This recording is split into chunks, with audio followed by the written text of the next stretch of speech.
Welcome to Supercool, the show about extraordinary solutions that cut carbon and improve modern life. Each week on Supercool, we go behind the headlines to pinpoint the stories and data accelerating the low-carbon economy in towns and cities across the U.S. and around the globe. I'm your host, Josh Dorfman. In 2008, I rode my bike 300 miles from New York City to Washington, D.C. for the Brita Climate Ride to raise awareness about climate change. The bicycle being a zero-carbon mode of transportation, and me being the national spokesperson at the time for Brita's Filter for Good campaign to reduce waste from disposable plastic bottles. I wasn't a cyclist, I didn't have a road bike, I'd never done anything like that, but I was game. And it was mostly extremely memorable. There were about 100 riders on the 5-day trek, from climate-oriented companies and nonprofits, and just an all-around remarkable group of all ages committed to the climate cause. It was fantastic. And I remember in particular that fine early fall Wednesday morning. We were riding through Amish country in Lancaster, Pennsylvania. The sheer beauty of it, the bluest blue sky, dew on the grass, the full-grown crops ready for harvest. I thought, how lucky am I to spend a Wednesday morning doing this? Which was much more constructive than my previous thoughts for the past 10 minutes about how chafed and sore my thighs and butt were after 2 days of nonstop riding. Everyone else had already eaten breakfast by the time I pulled into the first rest stop. I remember they cheered me on as I straggled, wavering unsteadily into the parking lot. But I raised my fist in the excitement and screamed, "Yeah!" which was a huge mistake because I was already starting to slow down and I hadn't quite mastered the whole bicycle click in, click out of your pedal thing yet. I tried to release my foot from the pedal, and then, as everyone cheered, I slowed to a halt and fell over. Still clicked in. 2 women on the ride were walking by as I lay there on the gravel. One looked down at me and then turned to the other and said, "That's just embarrassing." "I'm good," I said. "All good. Don't worry about me." And nobody was, and nobody did. And so we continued. Today's show is not so much about bikes or treks, but rather the opportunity to bike, or more specifically, bike lanes and constructing them. Protected lanes, lanes separated from traffic, the kind of bike lanes that people of all abilities, even me, would feel comfortable riding on. Anybody who rides a bike obviously wants this kind of infrastructure in their town or city. And very often, the mayor and other elected officials do too. They set ambitious goals for protected bike lanes. They get elected to do it. They have city staffers draw up plans. Everyone gets excited. Why? Because biking cuts carbon emissions. It improves health. Making room for protected bike lanes can calm streets and lower the overall stress of city life. Studies also show that in cities like Portland, Minneapolis, Salt Lake City, Seattle, New York City, and Memphis, bike lanes can boost economic activity. Ask acclaimed author and urban planner Richard Florida about it, and he'll tell you cities with the most bike lanes have people who are fitter, wealthier, happier, and more diverse. But despite all the political proclamations and citizen expectations and all the environmental, social, and economic benefits, bike lanes don't get built. When they do, it takes years, often decades, for something that's far less expensive to build than, say, a road. So why? And more importantly, how do we fix it? How do we go faster? Give the people on the planet what they want? Our guest today, Kyle Wagenschutz, has many of the answers. A few years ago, a project called The Final Mile was launched in 5 cities: Austin, Denver, New Orleans, Pittsburgh, and Providence. The objective? Good, safe, protected bike lanes. Construct miles and miles of them and do it in months, not decades. The small team charged with the project succeeded. All told, 335 miles of bike lanes were constructed. An independent study by the Urban Institute found that on a per capita basis, the 5 cities in the Final Mile project installed bike lanes at a clip 3 times faster than other cities. The playbook's design fell to Kyle, who co-led the project. Now, back in 2010, Kyle was tapped to lead Memphis, Tennessee's effort to get off of Bicycling Magazine's Worst Places to Bicycle in America list. And he did. By 2012, Bicycling Magazine voted Memphis most improved. By 2015, and over 100 miles of bike lanes later, Kyle led Memphis's transformation into a national leader on bicycling and pedestrian programs. He was honored at the White House as a champion of change. As we'll hear today, Kyle has gone on to apply an innovative playbook in numerous cities and get results. He does the work as a partner at CityThread, an organization that knows how to accelerate mobility projects across the finish line. In short, Kyle cracked the code. Now, he shares it with us.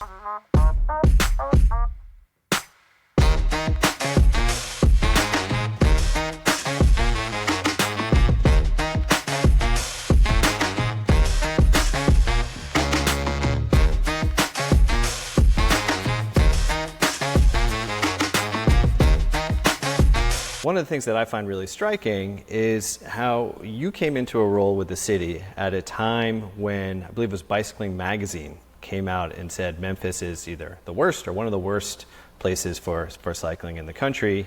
And that had caught the attention of the mayor, of leadership, and someone said, hey, we got to do something about this.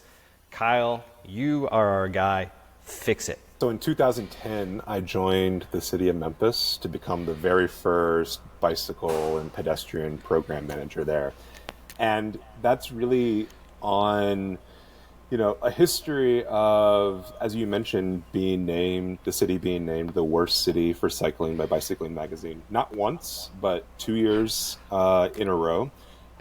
Before that, though, I had been working for a local bicycle cooperative called Revolutions Memphis, located in the basement of a church in Midtown Memphis. It had been in existence for about 10 years, helping people recycle bicycles, learn how to maintain them, providing free or reduced fare repairs for people who were reliant on their bicycles. And so I had been engaged in the bicycling scene for a number of years. I was running this volunteer bicycle program out of a church, and there was a collection of myself and some colleagues and some peers at the time who had this conversation that said, wow, we're helping put thousands of bicycles back out onto the street, but where are all the people riding their bikes? Like, where are they going to? Because there's no bicycle lanes, there's no trails there. And so it was sort of an existential question. Like, what are we doing if we're not actually sort of also helping people,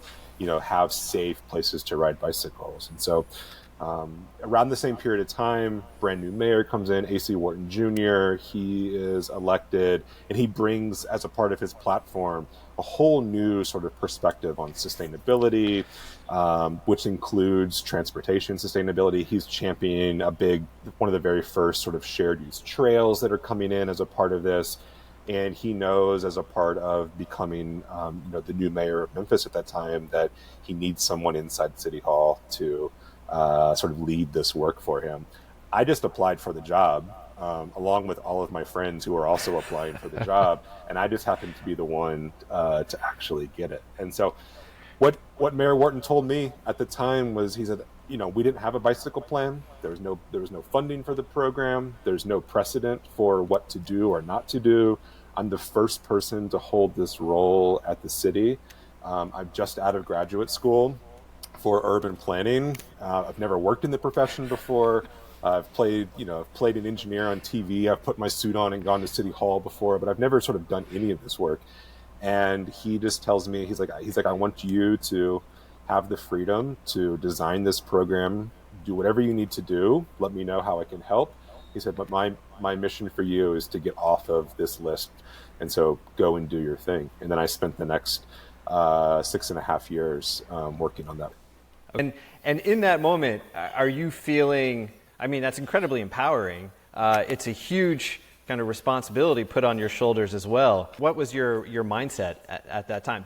I think young, naive optimism goes a long way in avoiding the dread that might sort of, fall on someone's shoulders and thinking about sort of this task. But I Because I'd been working in this volunteer-run community bike program for so many years with some of my people who are still my closest friends today, we were already doing stuff with very little. We were already helping thousands of people repair their bicycle, get access to new bicycles with no money, no resources, just the love and the passion of a community of people. And so that mindset really, I think, in some ways, very early on, just empowered my role at the city. Is like those people didn't disappear. They were still my friends.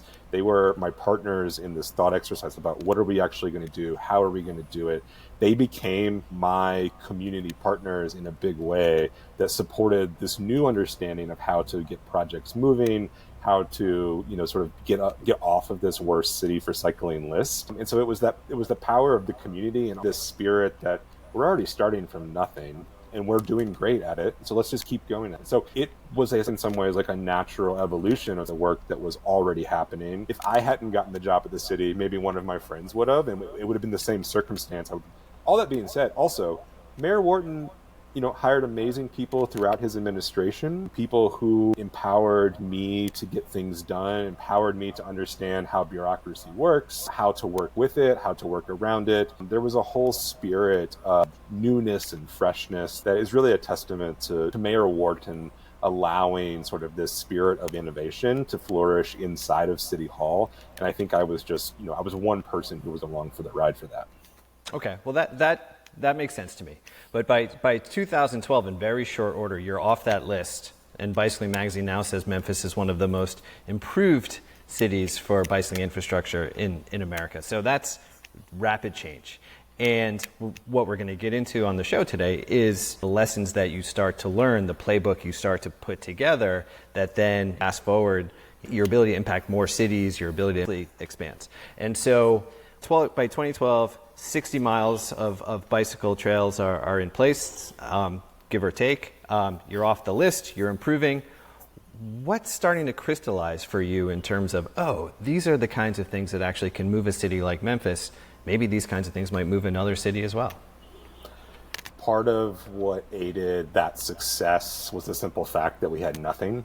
And so to do anything was going to be progress. One of the biggest crystallizations was moving from the idea of what your city could look like to actually seeing the physical representation of a brand new trail opening in your community as a place where people can go, they can touch, they can ride, they can walk, they can roll, they can scoot, whatever they're going to do. It moved from this almost this point of like having to use your imagination of what a city could be like if you were able to cycle safely, to like, there is a place and I want more of that. That becomes, I think, in some ways, Memphis's story, a real sort of crystallizing point about helping people actually envision the future by temporarily creating, a place where they can go, and that the experiential fabric that comes with not having to debate whether or not this trail is a good thing for 5 years, but once it's actually built, having people go like, oh, it actually is a pretty good thing. Seeing is believing in some ways. And we opened some of the very first bicycle lanes and trails within months of, me sort of taking on this role. I wouldn't characterize those as my most successful projects. In fact, in some ways, from like a design perspective or from an implementation perspective, they were really kind of clunky. It took us maybe longer than we should have. We maybe spent more time thinking about it than we should have. But the reality is, once we started to build the infrastructure, it created and sustained a momentum that people just wanted more, right? Instead of talking about, should we have a bicycle lane, they were saying the bicycle lane doesn't connect me all the way to the place I need to go, or it's not wide enough, or it doesn't quite sort of link up with this other bicycle lane. Like, we shifted the conversation away from, should we do this, to how can we make this better? And I think that's a through line that continues to this day in a lot of places. Yeah, I love that. It for me, it does kind of parallel in some sense what we aim to do at Supercool, which is to talk about real world solutions that are here.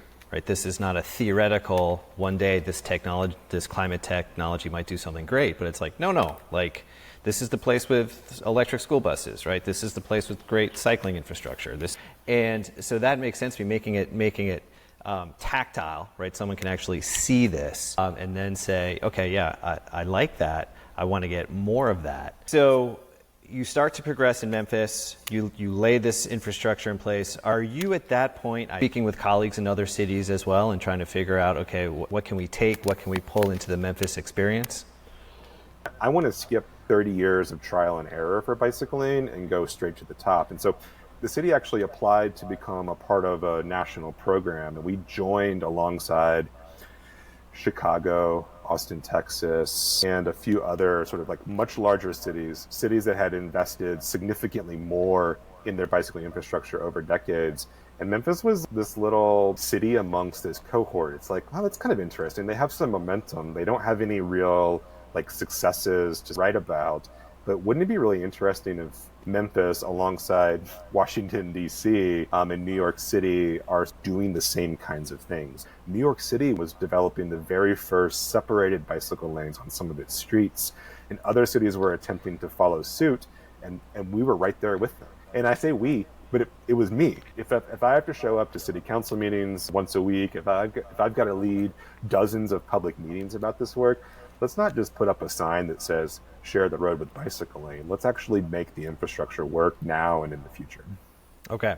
So starting to stitch together this idea of like, let's get something done, let's build some progress, and then also let's go look at what's best in class, what are the best cities in America doing. But this is what you then start to figure out how to do, actually start to say, how do we make this more straightforward, right? And so by 2015, you win this award. You're brought to the White House. We're going to move forward a little bit. Yep. You end up leaving Memphis. You spend some time with People for Bikes, which is all about making biking nationally more accessible, safer, more fun. You're the director of local innovation. You're starting to kind of spread your influence. And then comes along this project called the Final Mile. I'll paraphrase, but then I want to get into this with you. But the Final Mile project, as I understand it, is these are not cities that have excelled to yet on cycling infrastructure, right? But the question or the hypothesis posed is, can we come into these cities and build good cycling infrastructure in months instead of years and decades? And so then you are brought in with a small team to start to spearhead that work. So yeah, and I think some of this really comes from my experience of leaving Memphis, where I spent nearly 7 years driving forward hundreds of miles of new bicycle lane projects. But I'm leaving Memphis, and what I'm leaving behind are projects that are fully funded, that we've been working on for years, that I don't have the opportunity to actually finish before I leave. And why, right, is the real question. Like, why, even within a city where there's momentum building, where we have a supportive elected leadership, where we've identified funding sources and we know sort of like what we're actually doing, there's this question about why is it taking so long to actually deliver projects that we already have public support for, that we have funding for, and we have elected political support for. And it doesn't make any sense. And so when I go to People for Bikes, I'm bringing those questions with me because I feel really good about the work that I've done in Memphis, but I'm also recognizing that like how much we left on the table during those 6.5 years that someone else now has to finish, right? Like my predecessor has to pick up the pieces of these projects that are all halfway through their process.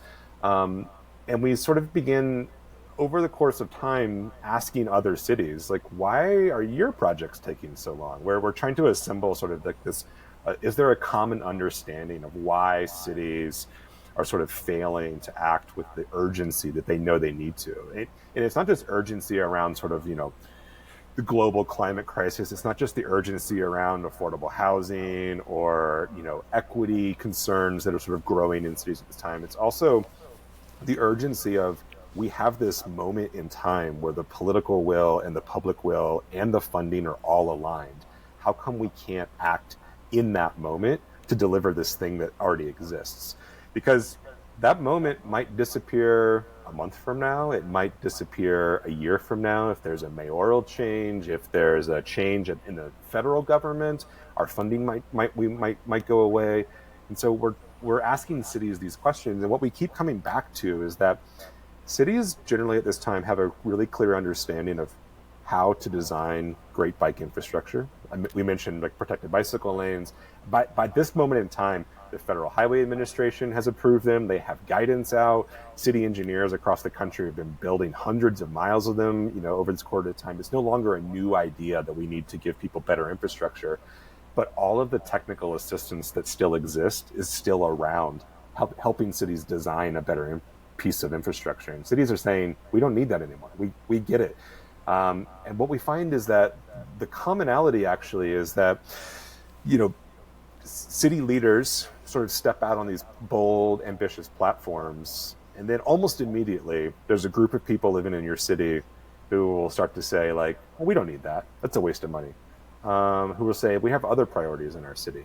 And there's very few people who are sort of stepping up at the same time saying, we actually love this idea. We want to see this happen. And to put it super simply is that, and we tell people this, is like, no one wakes up every day thinking, you know what, I'm going to write an email to the mayor and just thank them for this amazing bicycle lane that connects my kids to their school.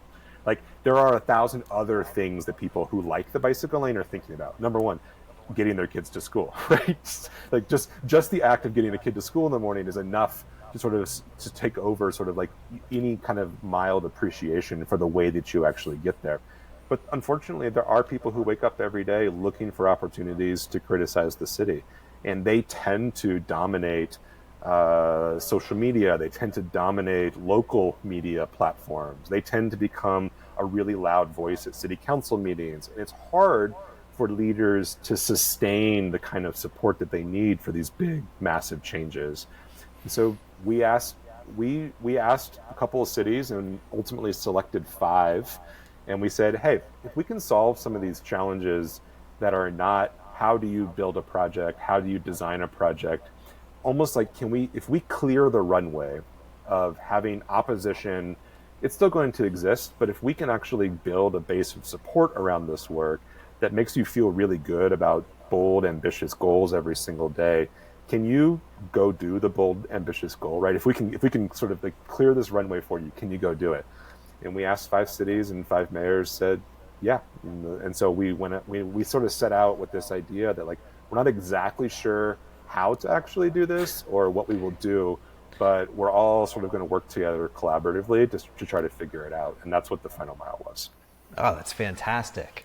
Okay, I wouldn't, when you're saying that about there's a mayor, city leadership, they come out with bold action, a bold mission. Everyone says, yeah, that's what we want. And so my takeaway is, and this mirrors experience. I've been in some city council meetings or in attendance, right? And yeah, a mayor or city leadership comes out with some bold platform that you want. You're like, yes, I want protected bike lanes. I want more cycling infrastructure. I want to be able to be on this really good bike lane and have it continue and not just end and then have me like try to like jaywalk across some street because there's no way for me to keep going on my bike in any way that's safe, or like I want complete like a better plan, right? Awesome, Mayor. And then the daily grind sets in. I wake up. I'm trying to get my kids to school. That's a brutal process for me personally, and has been now for about a decade.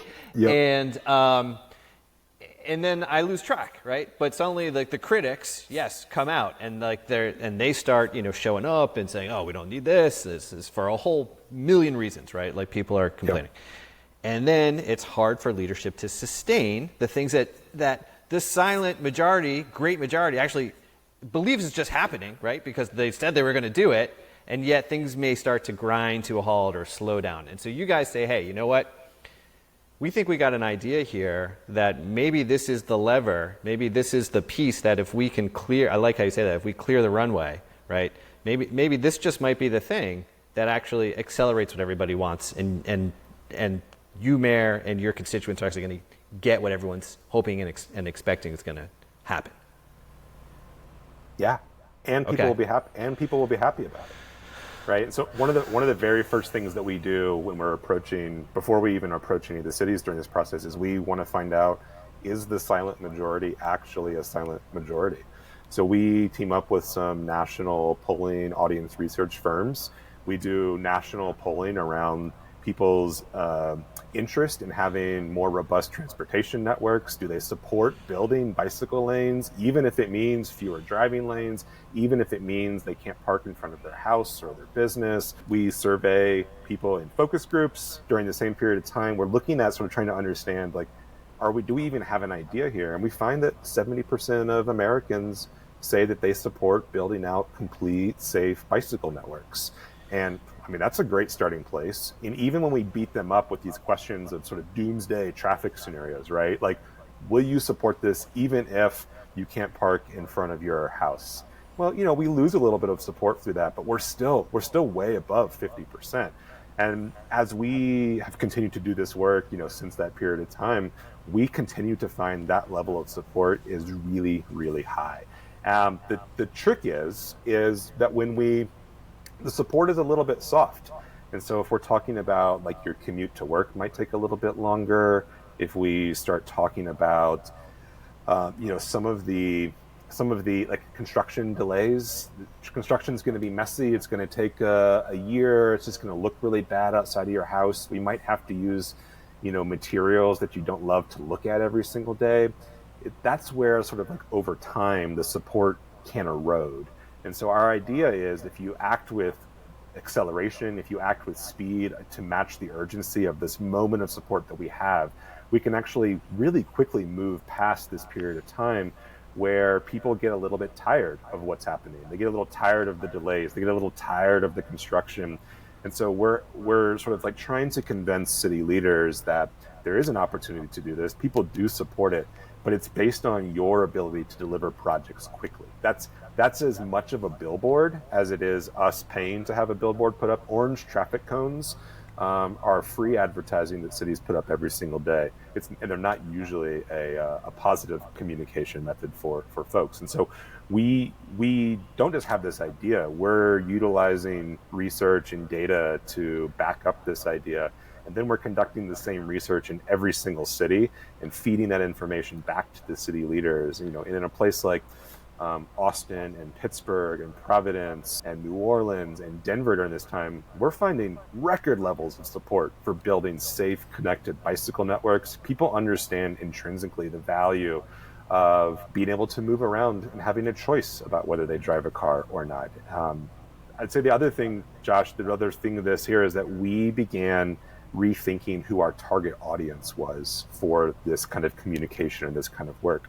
And traditionally within cities, and I know this as a former city employee, is that we would talk to people who support bicycling. And I'd say, hey, bicyclists, do you want to support this bicycle trail? And they would all say yes. And I would say, like, that's amazing. Thank you for your support.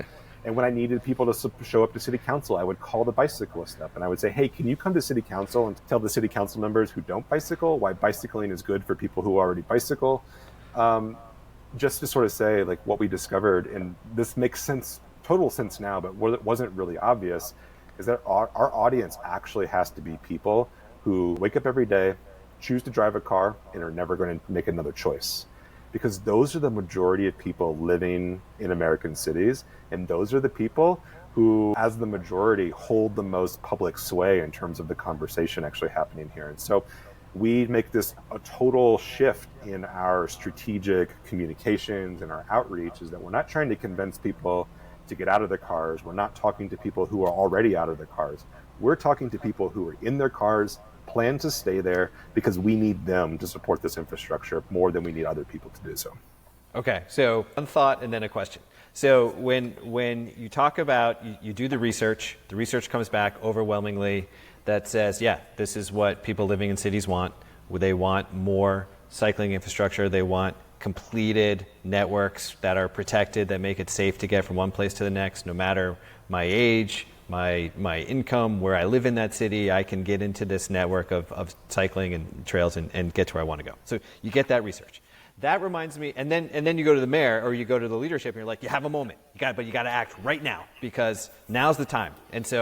And that's the playbook that you start to put in place. It reminds me of research that I read ad nauseum, or at least probably once a year for the last 2 decades, that Americans would pay more for eco-friendly products, right? And I just think, but if it's like if someone was like, hey, would you pay more for an eco-friendly product if you did it? And someone was like, yeah, and you'd be like, okay, here it is, right? Buy it right now, right? Here's the because it just seems like that's just, then that it doesn't happen, right? But this is research that says, okay, we got the research, but we really got to act. And that just makes a ton of sense to me. I love that.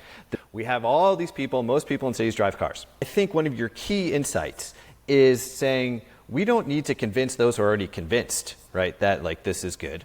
And we're also not trying to actually necessarily drive behavior change to make, get people out of cars to bicycle more. What we really need to do is figure out how we get people who drive, who may continue driving, to see their self-interest served by putting more bicycling lanes, in place in a city. It's going to somehow enhance the city and the experience for them. So how do you do that? You hire some really great marketing firms and communication firms to help you with that. We actually released that research under the title "Turning Asphalt into Aspiration," because that's the key and the crux of sort of what we're doing is we are attempting to communicate people to match their values and identify a way in which building bicycle lanes or trails or redesigning our streets or making them slower and safer aligns with the values that they actually have. And it's really no different than the way that Coca-Cola attempts to market, Diet Coke to people. If you see like a Diet Coke ad, they don't tell you about all of the health benefits that it offers or how much less sugar it actually has. It's a polar bear on ice skates, right? Like that's Diet Coke's marketing scheme is a polar bear ice skating, in a wintry scene. And we're like, why does that work? It's because we're not talking about sort of like the practical realities of what Diet Coke can do for you compared to regular Coca-Cola. We're attempting to reach people with this marketing message that aspires to this sort of nostalgic time where they're having fun and anyone can participate. And we have to do that we're almost selling a product. We're selling an idea, and we have to be able to communicate with people in a way that resonates with them, but is consistent with the kind of message that we actually want to put out. And so instead of telling people why bicycle lanes are good for the environment, are good for their community, why they should love and embrace bicycling, what we're saying is, wouldn't it be great if your commute was a little less stressful as you're driving to the office because the bicycle is no longer in front of you, they're in their own separated place? Wouldn't it be great if you had trust the streets were safe in your neighborhood so that when your kids turn 16 and they start driving, you have confidence that they'll be able to move around the city safely? Wouldn't it be great if your kid could walk to school just like you did, way back in the day, and then you would feel great about that? All of that is a way of reaching people at a very aspirational, foundational level that aligns with their values of who they are and what they think their community and their place in the community. And we're saying we have a solution for that. It's called building infrastructure. Oh, and by the way, we have a supportive city who's ready to build the infrastructure. And so we're all on the same page here. Let's high five and get some work done. Okay. Yeah, it is finding the commonality, the common ground, the aspiration, but also bringing it back to things that matter to them, their values, their self-interest, right? Yeah, and having a tangible solution that's ready to go and ready to be delivered. To your point, right? Okay. If we have this aspirational conversation and we're like, you know what, we're going to think about it for the next 10 years to get there, we lose the momentum. So it's about finding where the magic, where the spark is happening, where the right leadership's in place, the right funding's in place, and there's this moment in time. Yeah. So, yeah, that makes sense to me too. I like that. It's their self-interest, their aspiration, their view of what they may want the city to be that they might, no one's maybe ever mentioned it to them. Or maybe there was some inner longing they had at one point of like, gosh, yeah, I'd love to live in a place that feels safer, more walkable. To me, it actually feels more like a Patagonia fleece or something, right? It's like, or my Patagonia whatever that makes me actually look like I might do something in the outdoors and I'm never going to do it. I just wear it to the office, right? Yeah. But it's like, it's that same sort of aspirational of like, yeah, this is kind of what I'd like my city to be. The flip side of that, I think is like, I was reading an interview with the former mayor of Oklahoma City from about a decade ago. And he had brought in this guy, Jeff Speck, who you may know, who's one of the experts on walkability. And they were really did a lot of work to redesign the streets of the city to make it more walkable. And the comment that the mayor made about this, which was what I found so fascinating, was that the view was like, make a city more livable, make it more walkable, or in this case, more bikeable, and the 21st century jobs will come, right? We can no longer really go do economic development of just trying to recruit some. The companies will go where the quality of life is the highest because that's where the people are that's where the people want to be, right? So there is also that kind of economic incentive to do these types of things that make a city more livable. Do you have any data, or have you come across any data or research that supports that point of view? I mean, I think there's like a plethora of research and data out there that showcases, that investing in connected transportation networks are places where major employers want to locate their headquarters, places that have reliable public transit. I've been involved in meetings, right, with economic development agencies where employers are saying, we need you to run a bus line to our new factory that we're building. And the cities are like trying to figure out how to make that actually happen. Like it's important for employers to have a pathway for both employees to be really happy where they're living, and also for them to be able to get to the place where they want them to sort of do their work. And so there's certainly a case to be made also, I think, in terms of places that are pursuing, sort of equity-based initiatives, trying to make sure that neighborhoods that have been disinvested for a long time have economic opportunities, but also have mobility and access opportunities. Thinking about a lot of this work for us around transportation is about providing choice to people, right? Again, we're not engaging in behavior change campaigns because behavior change campaigns take a really long time. They are super expensive, and there's not like a great amount of evidence that show that they work to sort of like today. They might work over the course of like decades, but the immediate work that's happening at this moment in cities is really around giving people access to choice. And then once we actually have choices, then I think we can begin to sort of think about like, well, how do we get people to make choices that are more responsible, that are more sustainable, that are more equitable for our communities? If you are an American living in almost any city, the choice that you have every day is to get up and drive your car. No matter where you're trying to go, no matter what the purpose actually is, our choices are very limited. And we just think that if we start right now at providing a menu of choices, we'll eventually sort of solve for these other problems that we have. But we can't convince people to leave their car at home and ride a bike down a dangerous street on a daily basis. It's just not a sustainable approach. Yeah, we certainly are always thinking about where is the co-benefit, right, to this infrastructure, and this, how does this kind of work financially? A couple of things. The Urban Institute, so I did a third-party analysis research on the Final Mile project to say, okay, did it work, like beyond what the City Threads or your organization or the Final Mile project itself or People for Bikes. They said a lot of things. They were like, yeah, it worked, but they said the median final mile city, right? So we're talking about Austin, Denver, New Orleans, Pittsburgh, Providence, a wide spectrum of cities across America. And so in their analysis, they said the median final city added protected bike lanes at more than 3 times the per capita rate as the average comparable city over this time period. 3 times. So you have another batch of cities now that you're working with. So maybe that question, did it match your expectations? It met and exceeded our goals in some ways by a place that we can't even imagine how successful it was. I mentioned this earlier on. We were asking cities to join us in this quest to answer this question, could we do this? If we cleared the runway, can you act in more profound, bold, ambitious ways? And that was built on this idea that we're not 100% sure what it's going to take. We're willing to be a thought partner, and we're willing to fund strategies that we think are going to be helpful. But we also identified, a dozen strategies that didn't work. It's like, well, I don't ever want to do that again. Like we spent money doing the A, B, and C, and they didn't really contribute to the momentum. They didn't really help us locally, and they were a drain on resources. And so let's take that out of the equation. And so what we're doing now, I would say the final mile, if you think about it sort of as like an incubator, a startup idea, right? To sort of like say, like, can we innovate in this space?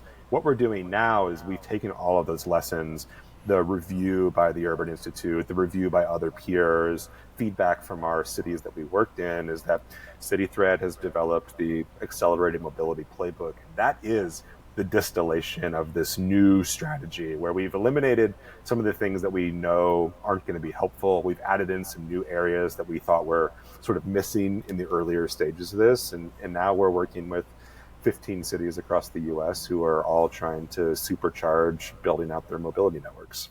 Awesome. And is there some place where people can follow that, or are those cities announced somewhere? Is it on the CityThread site, or? Yeah, it's at our brand new website, citythread.org. We actually have an annual open application process for cities to apply. So, all of the cities that we're working with now have already sort of begun going through this program with us. And on an annual basis, we add a couple more cities to the list. There's actually an application process open right now through November the 20th, and all of the details are at citythread.org.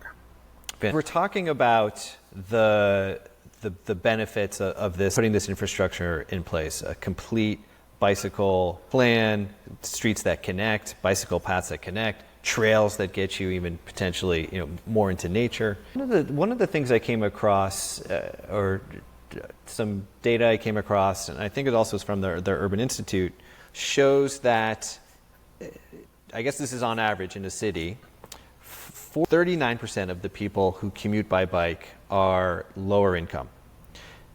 20% are upper income. And then you have that other 40%, it kind of in the middle. Yep. And so if I think about that, and I think about, this journalist, George Monbiot, talks about the concept of a public luxury good, a good that everyone in a city will use, regardless of income, regardless of race, ethnicity. When you think about cycling infrastructure, really great cycling infrastructure, to me, that is this idea that is a public luxury good. It is something that everyone wants to use, kind of no matter what. And New York City, it doesn't matter how much money you make, everyone's taking the subway, right? Because it's the most convenient way to get around. So if you think about cycling infrastructure in that way, I just think it's a really powerful way to think about what complete cycling infrastructure can mean for the quality of life in a city. Yeah, and the way that we think about this is that we expand that notion beyond cycling to people who are using electric scooters in their city, to people who might be skateboarding or rollerblading. I mean, it sounds weird to sort of like begin thinking about the other ways that people are moving around cities today. And the reality is, I think your assertion is accurate, is that people value this idea that there is a place for them to go that isn't driving a car. That isn't a place to walk. There's this middle ground of ways people are moving around their cities, one wheels. I've even joked with people, there's all these new technologies that are coming down. We're probably going to see electric kayaks in these, spaces at some point in the future. We tend to call them mobility lanes because we're trying to capture this idea that there are people who walk, there are people who drive, but there's a whole group of people who are using wheels that are traveling a little bit faster than a person can walk.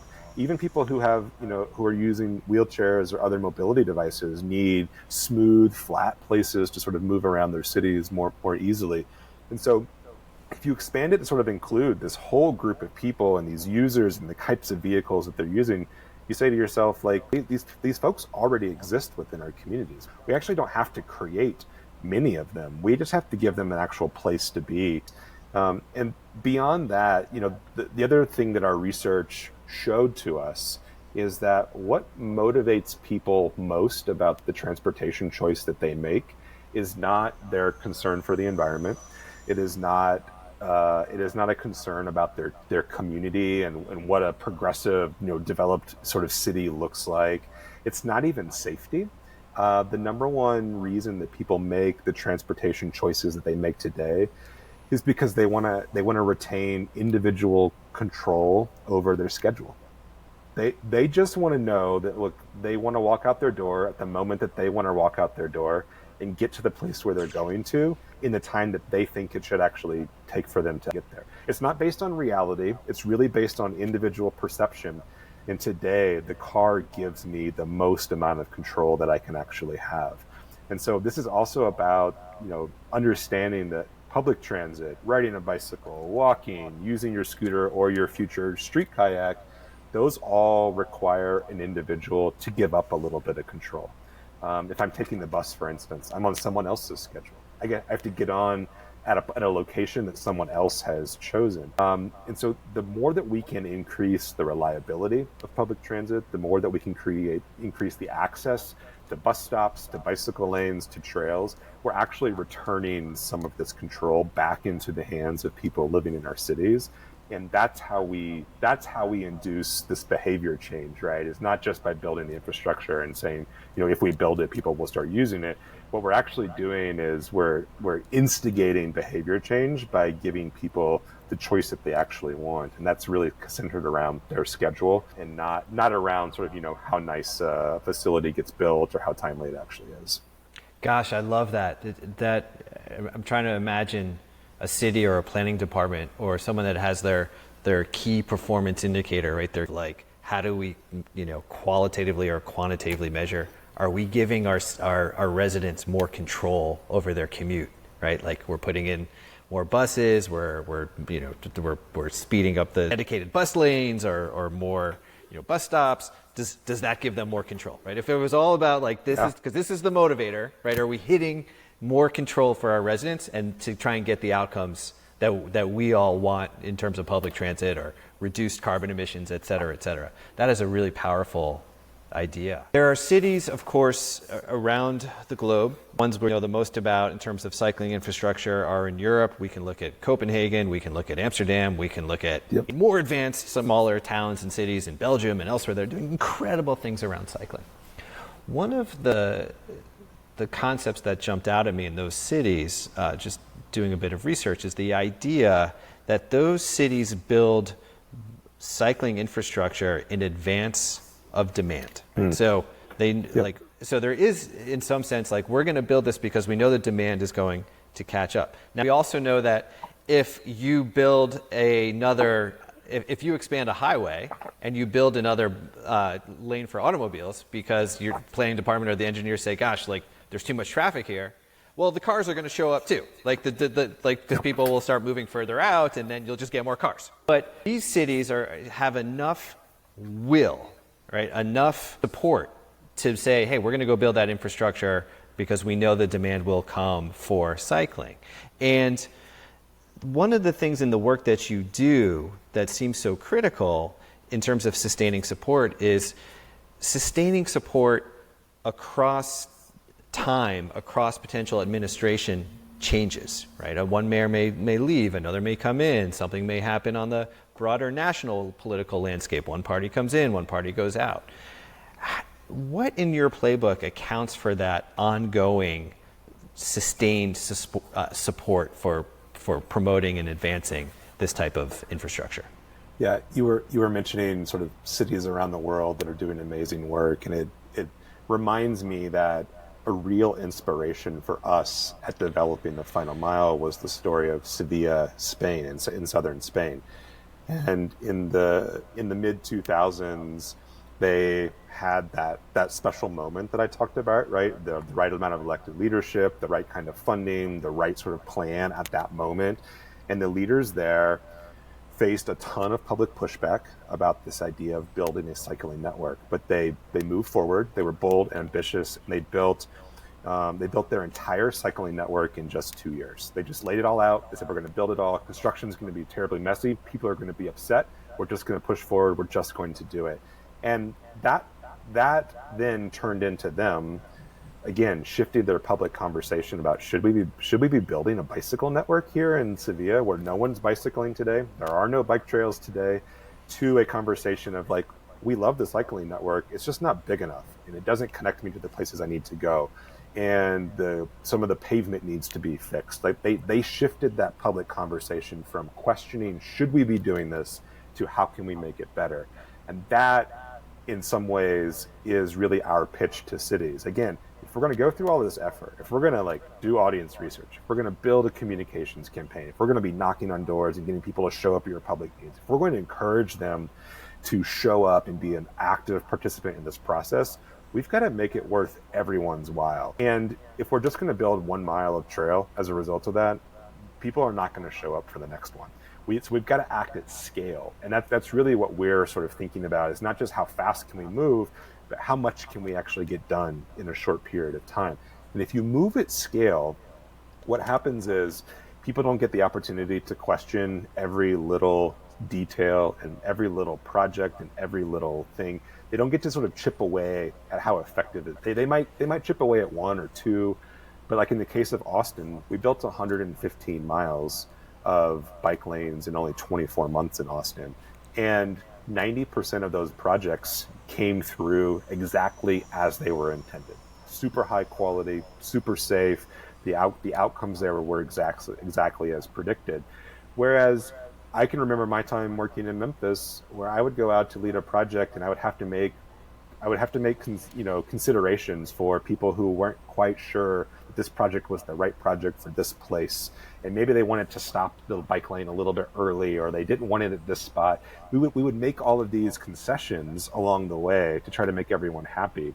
And what we would build would be like 50% good, right? Like the outcome sort of was a little bit less than we had actually hoped for, because we were making sort of concessions along the way. And I think back to, we wanted to answer this question about, okay, how do we move past the individual nitpicking that happens on projects that ultimately shift the goal of those projects in some ways? So acting at scale is required. Acting at scale leads to this sustained change over time. And so the story in Sevilla is that the government builds this network, and then the global recession hits, right? 2008, 2009. Spain is rocked by the recession. Governments are going bankrupt. And so the citizens vote in a more fiscally conservative government to try to clean up the financial mess.